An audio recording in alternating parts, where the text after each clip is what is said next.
So Trump is facing a new indictment. An indictment, basically, which is the same charges that the January 6th committee charged Trump with. And then they dragged out what they call evidence of Trump attempting to subvert an election or, quote unquote, from the indictment, overturn an election. The events involving, first of all, the events around January 6th, I have told you, it is inappropriate for people to assault Capitol Police officers. It's inappropriate to break into the top level of the Senate, which was a closed-door session. The people that perpetrated that, the people that assaulted police officers should go to jail.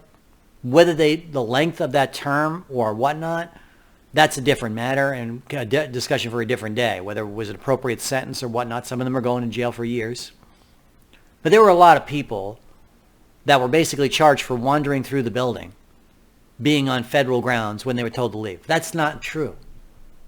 And they were provoked by people who are agitators in the crowd who may or may not have been actual law enforcement who wanted something to happen. I have told you from the get-go that all of this stuff around Trump, the indictments, the following him with the camera while he goes to the courthouse in an OJ white Bronco type event, is designed to agitate you and get you angry and get you upset.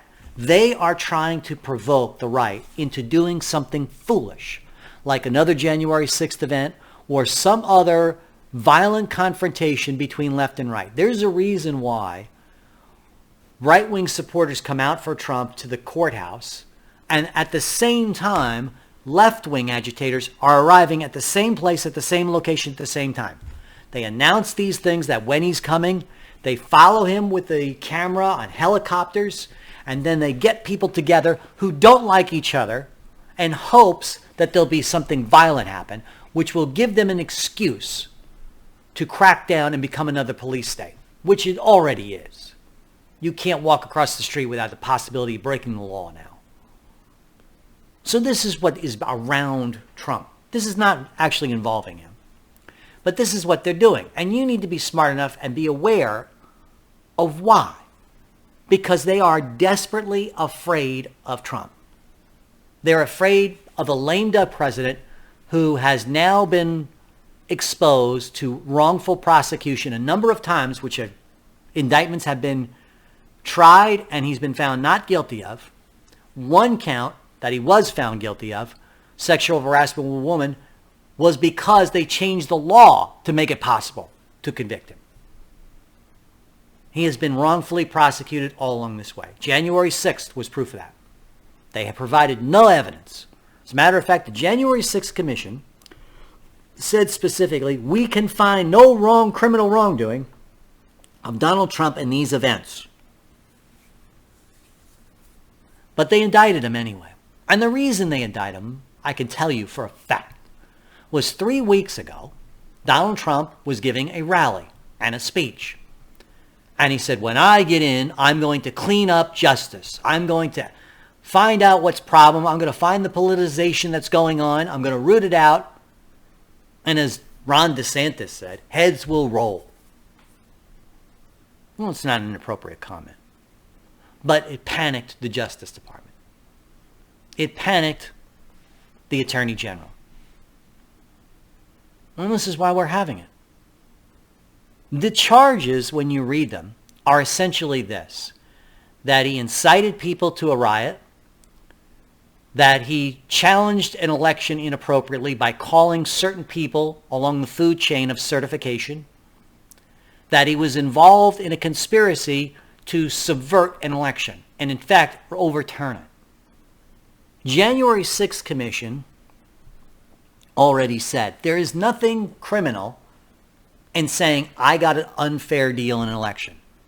There is nothing criminal in saying that I feel that the election was stolen from me, that counts were falsified. That's not criminal. That's freedom of speech. We have a First Amendment freedom. You may find it distasteful for a presidential candidate or a president to do this, but it's not illegal. As a matter of fact, Hillary Clinton did it. She wrote a book about it. Jill Stein challenged an election which was just a false front for Hillary Clinton challenging an election where there were recounts in certain states. Al Gore challenged an election. He did it a tasteful way. He let his lawyers handle it. But there are numerous cases of Democrats talking openly about how Hillary Clinton got the election stolen. It goes back to even Nixon and Kennedy, when Nixon said, Kennedy stole the election. It's a common theme in American history. Questions about a challenge, and in always every case, every measure was taken to investigate those claims. In the case of Trump, no, it wasn't. Many courts refused to hear cases. The only time cases were brought forth were with people that were relatively inexperienced in handling election laws, so naturally the cases fell through. And there were a lot of people who were blindly partisan to Donald Trump, Sidney Powell being one of them, Rudy Giuliani being another, and they may have violated some sort of legal ethical code. But that's still not an illegal event by Donald Trump. Allowing people to be crackpots is perfectly legal in America. Even if they say they're representing you, you're not responsible for their actions. The most damning thing that they could come up with was a conversation that he had with Vice President Pence about the certification of electors in the House of Representatives. The process of the Electoral College is that each state certifies its electors, says, okay, this is how the vote went down, this is the count, and then turns it over to the House of Representatives, and then the House of Representatives on the floor reads. January 6th is not what that day was. January 6th, the hearings were discussing whether they were going to investigate the electoral count and the vote count and whether anything should be done about it. They did not come to the floor. It was not going to come to the floor. A number of senators had held up, Ted Cruz being one of them, and Ted Cruz being the most notable because he was giving the speech at the time the January 6th rioters were marching through the building.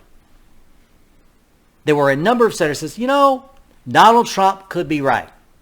We want to investigate. We want to examine. We want a bipartisan commission, much like the 9/11 commission, to look into it. And that discussion was all shut down because of the riot on January 6th. That's the motivation for the riot. They did not want that investigation to go forward. We still have not had a 9/11. That's not overturning an election any more than a 9/11 hearing or a 9/11 commission would overturn the blowing up of a building. It would have restored Americans' faith in elections. Did you know that a large percentage of the American population, some polls have it as high as 55%, that includes Republicans and Democrats, do not trust our election process anymore? And the reason it wasn't because the election was stolen. The reason that no one trusts it is because they never really had a commission report. That it was shut down because of the January 6th riots. And that's why people don't trust it. They said, well, wait a minute. What about Donald Trump's claims? What about so-and-so's claims? What about this problem? What about that problem? Most of these individual small trials were not televised. They were not shown to the American people. They were not shown where certain things back and forth were proven this to be right, that to be wrong, etc., etc. So naturally, Americans who now have not been informed about what actually happened, not been informed, not shown evidence, don't believe it. This is why they wanted a 9/11 type commission to investigate the election. This is why they don't want it. They don't want Americans to have faith in the election process at all. They want you to get angry. They want you to get agitated. They want to crack down. What does President Biden always say? We have F-15s. We have weapons. You and your AR-15 aren't going to make any difference. Really. Somebody should tell them about the Afghanis and the Vietnamese and half a dozen revolutions. Hell, our own American Revolution. We fought the largest, most powerful army in the world, and we won. Because conquest is easy. Control is not. So they're not trying to get Trump. They're trying to get us. They're trying to enable and police it. Because Donald Trump he's going. It doesn't matter if he wins this election or not. He's going. He's so many years old, right? He's only possible, even if he gets elected, he's only going to have one term. They'll just stall him like they did in the first term. What makes a difference is what does the country look like after he's gone? Because there is only one Donald Trump. There's only one person that has had this kind of stones to stand up and say City Hall is corrupt. It's an old saying, can't fight City Hall. Donald Trump's learning why. The important thing to note is the conversation that he had with Vice President Pence about the electoral count. This is the key to their case. This is why they added it. This is why there were supposedly secret tapes that Jack Smith has between Donald Trump and Vice President Pence. The conversation involves Donald Trump saying, you can't certify this election. You can't. There's too many questions about the electoral counts in individual states. There are a number of states that were looking to overturn that count because we don't feel the vote had any integrity. And if you certify it, that'll end the process. That's not illegal. Vice President Pence is wrong.